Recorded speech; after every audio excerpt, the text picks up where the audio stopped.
Hey guys, welcome back to Elegant Blooms, and I'm doing a 1-week seed starting update. So this has been week 1 of seed starting, and we have a total of 3 different things growing so far that have germinated and growing, and we have 1 variety of flowers that I'm waiting on germination, and we are going to go through everything and just do a little recap of the week. To start, we have this plug tray full of broccoli, and we planted a total of 36 broccoli plants, and 1 did not come up, and 1 looks like it might not make it. The rest are looking pretty good. A couple of them are a little stretching, like the ones on the ends, so I'm going to probably have to put 2 different lights in this shelf to prevent the stretching. Other than that, the broccoli is doing really well, and we planted 6 lettuce plants, and 1 again did not come up, and 1 is looking a little rough. It's kind of tinier than all the other ones, so hopefully that one will come through and still be okay, but if not, we have 4 good ones. So yeah, that's the lettuce and the broccoli doing pretty good. I'm just going to have to kind of experiment with the lights and see. This is our first time using these lights that we got, because again, these are new for us, so we're just kind of working with them and seeing how well they do. Other than that, I think these are doing really well for the circumstances. Next, we have a whole tray of 4 different varieties of Snapdragons. And so let's talk Snapdragons. We kind of had a little Snapdragon fail, I guess, this year. So in our Snapdragon video that I posted about planting the Snapdragons, we put vermiculite on the dirt. And many people do this for many different types of plants to keep the soil moist when they are trying to get the seeds to germinate. And it just helps build better humidity and a better environment for the seeds to be able to properly germinate. And the type that we got was kind of a more chunkier vermiculite than what people normally use. As you can kind of see, it's more of a bigger type of vermiculite. Like, that is like the size of one of the tips of my fingers, that front one. And so that kind of was not good because it prevented the Snapdragon seeds to see the sunlight. So Snapdragon seeds need sunlight in order to germinate, and when we put that over the seeds, then it prevented them from seeing the sunlight, and we had probably 4 days of just no activity, nothing, 4 to 5 days of nothing. So I decided to get a little tweezers out and pick off all of the vermiculite because I was getting really worried.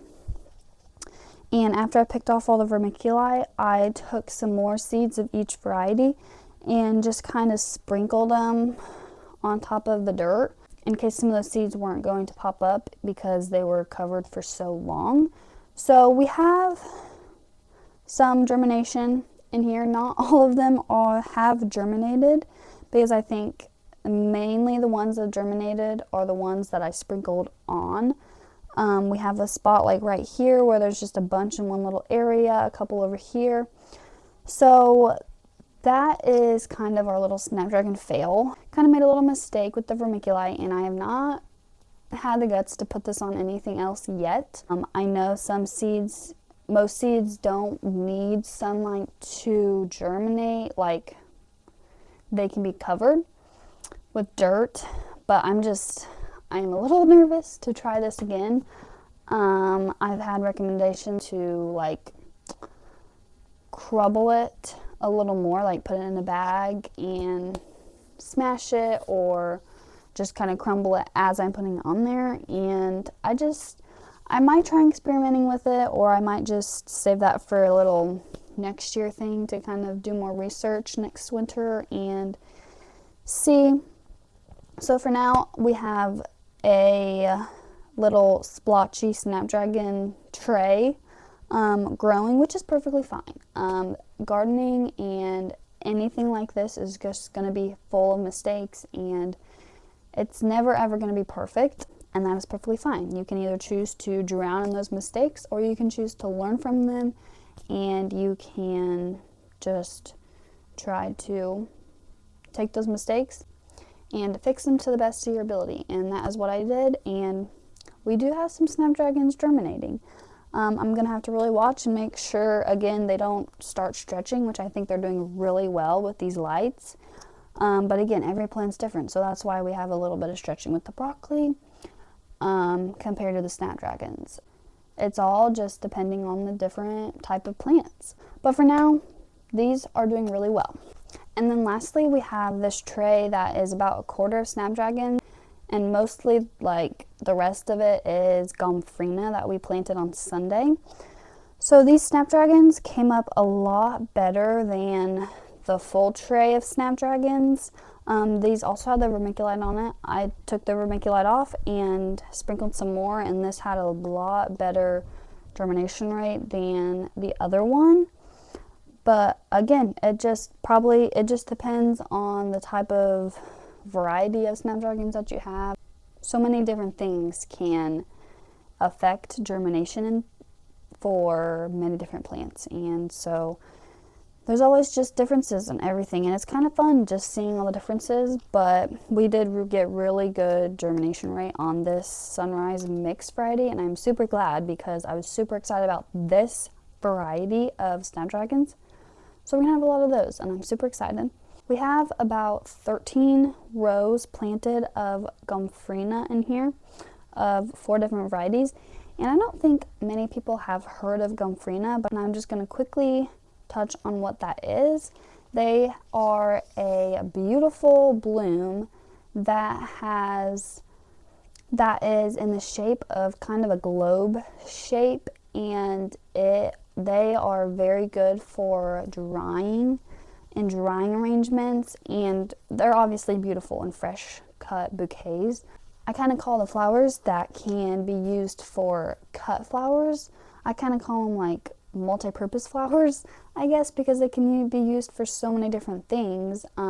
Once you take that flower and you're done using it in your garden and you pick it and you use it for your bouquet, once that bouquet, you're finished using that in your house or wherever you took it and you have it, you can take those Gomphrena and you can hang them upside down or dry them however you prefer, and then you can have that flower for years upon years, and you can use it in many different drying arrangements, wreaths, I've seen people glue them onto little picture frames or just make many different crafts out of them, and I'm just super excited to be growing multiple different dry flowers to be able to use up their life even more. So hopefully these guys will have a really good germination rate. They were planted on Sunday, and so far nothing yet, but it's only Tuesday, so it's not even been over 2 days yet because they're planted like Sunday late night. So they have really only been planted for like less than 48 hours. So I am not surprised that they have not germinated yet, but come back next week to see if these have been germinated. I am super excited to watch them grow and continue watching all these guys grow and mature into their beautiful blooms. That is the weekly update for week number 1 of seed starting.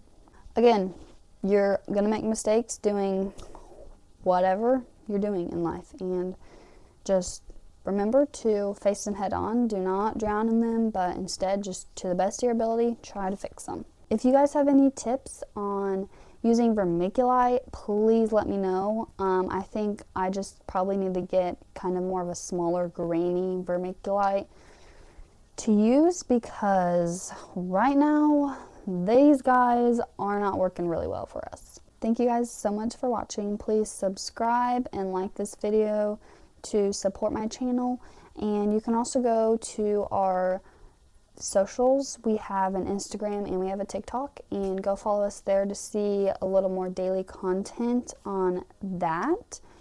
And thank you guys so much for watching. Jesus loves you.